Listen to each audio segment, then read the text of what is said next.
भी सोचा है कि पेट्रोल डीजल की कीमतों में लगातार बढ़ोतरी क्यों हो रही है?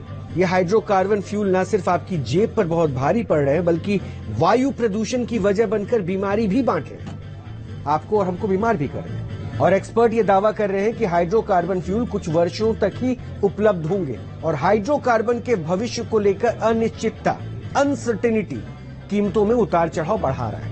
और इसकी वजह से फैलते प्रदूषण को लेकर वैज्ञानिक अल्टरनेटिव फ्यूल पर रिसर्च कर रहे हैं, यानी दूसरा क्या उपाय हो सकता है, इसको लेकर शोध कर रहे हैं। ऐसा ही एक अल्टरनेटिव फ्यूल है ग्रीन हाइड्रोजन।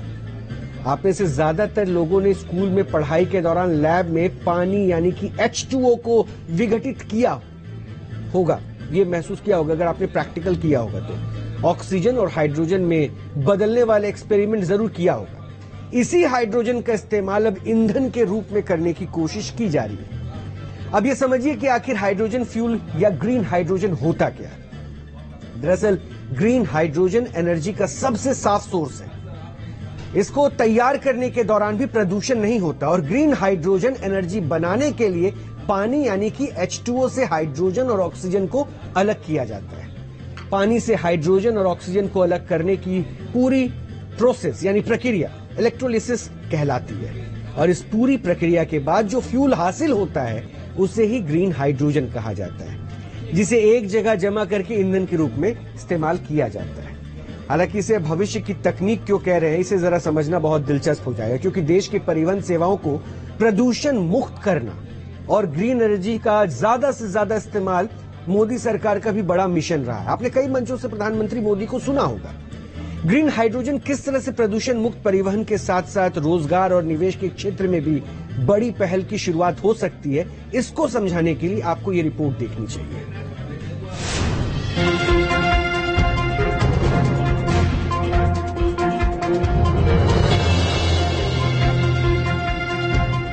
मैं आज इस तिरंगे की साक्षी में नेशनल हाइड्रोजन मिशन की घोषणा कर रहा हूं। अमृतकाल में हमें भारत को ग्रीन हाइड्रोजन के प्रोडक्शन और एक्सपोर्ट का ग्लोबल हब बनाना है। 2 साल पहले लाल किले की प्राचीर से प्रधानमंत्री मोदी ने ग्रीन एनर्जी को लेकर ऐतिहासिक घोषणा की थी। अल्टरनेटिव फ्यूल को लेकर भारत को दुनिया में अव्वल बनाने का ऐलान किया था और महज 2 वर्ष बाद ये सपना सच होने की तरफ बढ़ने लगा है। केंद्रीय पेट्रोलियम और प्राकृतिक गैस मंत्रालय की तरफ से देश को बड़ी सौगात मिली है। देश में हाइड्रोजन से चलने वाली पहली बस को केंद्रीय मंत्री हरदीप सिंह पुरी की तरफ से हरी झंडी दिखाई गई। शुरुआत में सिर्फ 2 बसों को ट्रायल के तौर पर लॉन्च किया गया। हाइड्रोजन फ्यूल के कमर्शियल इस्तेमाल का रास्ता यूं तो अभी बेहद लंबा है, लेकिन ये शुरुआत काफी अहम है।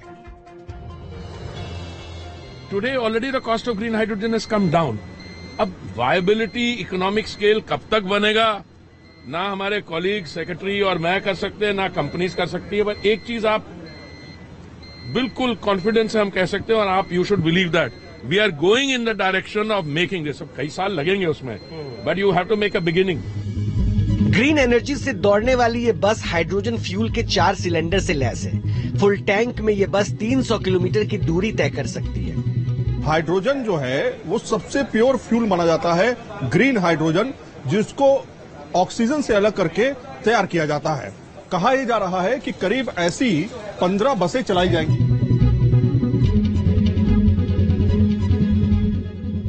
ग्रीन हाइड्रोजन के क्षेत्र में मोदी सरकार बड़ी योजना पर काम कर रही है।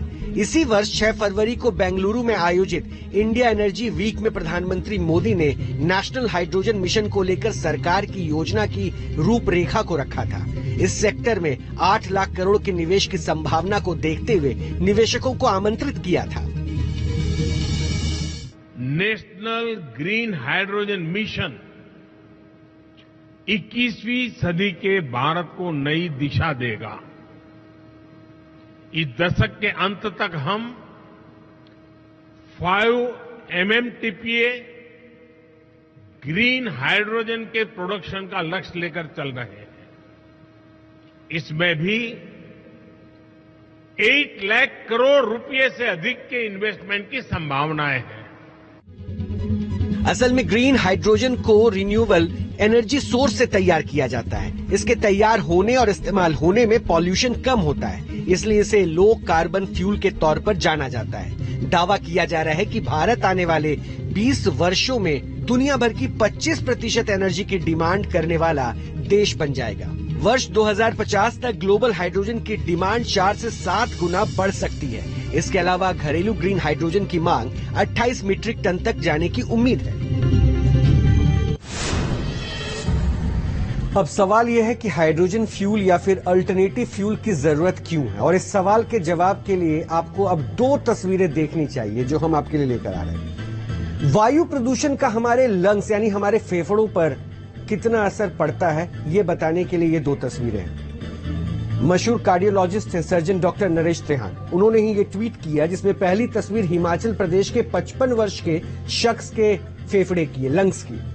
और हिमाचल में एयर क्वालिटी बेहतर होने से तस्वीर में आप फेफड़े की स्थिति देख सकते हैं। फेफड़े उसमें साफ साफ दिख रहे हैं। जबकि दूसरी तस्वीर दिल्ली के रहने वाले 52 वर्ष के व्यक्ति की है, और इस तस्वीर में लंग्स पर बहुत बड़ी मात्रा में आपको कालापन दिख रहा होगा, ये धब्बा दिख रहा होगा। ये वो टार है जो वायु प्रदूषण की वजह से फेफड़े में जमा हो गया है। अब सोचिए एयर क्वालिटी कैसी है। ये 2 तस्वीरें बहुत कुछ आपको बताने के लिए काफी थी, समझाने के लिए भी काफी थी। वायु प्रदूषण बेहद खतरनाक है और ये साइलेंट किलर है। उसी की तरह हमारी और आपकी सेहत पर यह असर डाल रहा है। वायु प्रदूषण से होने वाले मौत और इसके लिए हाइड्रोकार्बन किस तरह से जिम्मेदार है, इसे हम और विस्तार से आपको समझाते हैं।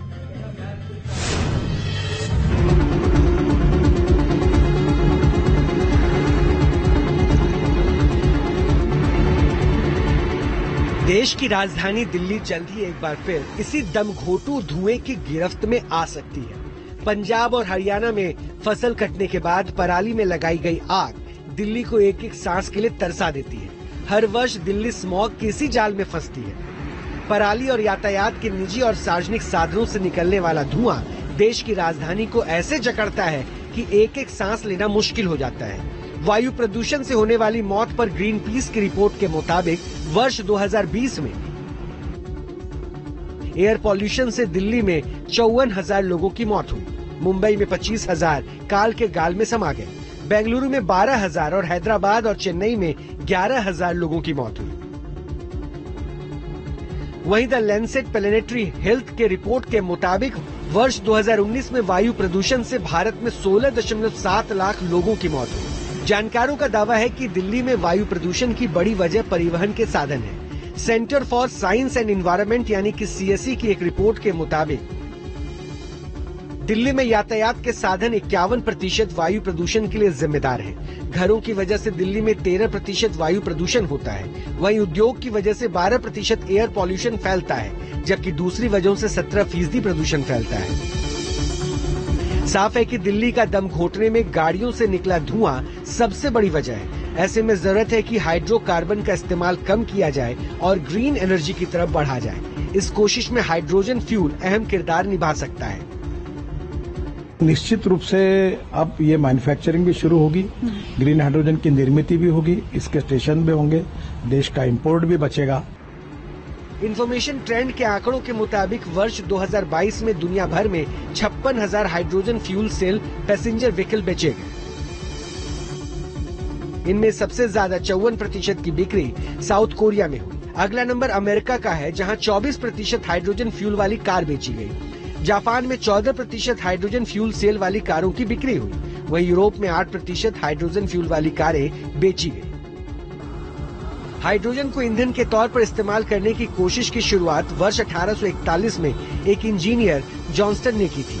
उन्होंने ऐसे इंजन की पेशकश की जो ऑक्सीजन और हाइड्रोजन के मिश्रण से चलने वाली थी। हालांकि तब ये योजना इसलिए परवान नहीं चढ़ पाई क्योंकि ऑक्सीजन और हाइड्रोजन को तैयार करना काफी महंगा था और पानी को ऑक्सीजन और हाइड्रोजन में तोड़ना बेहद खर्चीला।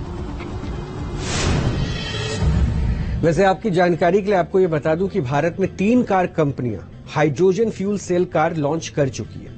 मान लीजिए कि आप पेट्रोल से चलने वाली कार का इस्तेमाल करते हैं जिसकी माइलेज 20 किलोमीटर प्रति लीटर है। तो आप 40 किलोमीटर के लिए 2 लीटर पेट्रोल हर दिन खर्च करेंगे और आपको करीब 97 रुपए प्रति लीटर के हिसाब से, पेट्रोल की कीमत के हिसाब से लगभग 194 रुपए खर्च करने पड़ेंगे। अब इसको दूसरे एंगल से मैं आपको समझाते हैं। फॉर्च्यून इंडिया के मुताबिक भारत में ग्रीन हाइड्रोजन की मौजूदा कीमत 320 से 330 रुपए प्रति किलोग्राम के बीच पड़ती है और भारत में हाल में लॉन्च हाइड्रोजन फ्यूल कार की रेंज 600 किलोमीटर से ज्यादा है। इसका फ्यूल टैंक 6 किलोग्राम का है, यानी 320 रुपए प्रति किलोग्राम के हिसाब से एक बार फ्यूल टैंक कराने का खर्च 2048 रुपए आएगा, यानी 1 किलोमीटर चलने का खर्च करीब 3 रुपए से थोड़ा ज्यादा होगा।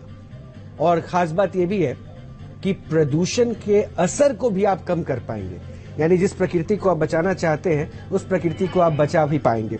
लेकिन प्रकृति की बात अगर मैं बार बार कर रहा हूं तो इसमें तो बहुत सारे संदेश छुपे हुए हैं, क्योंकि लगभग हम आपको ये कोशिश करते हैं कि हम आपको सचेत करें कि प्रकृति से खिलवाड़, दरअसल हम अपना ही नुकसान कर रहे हैं।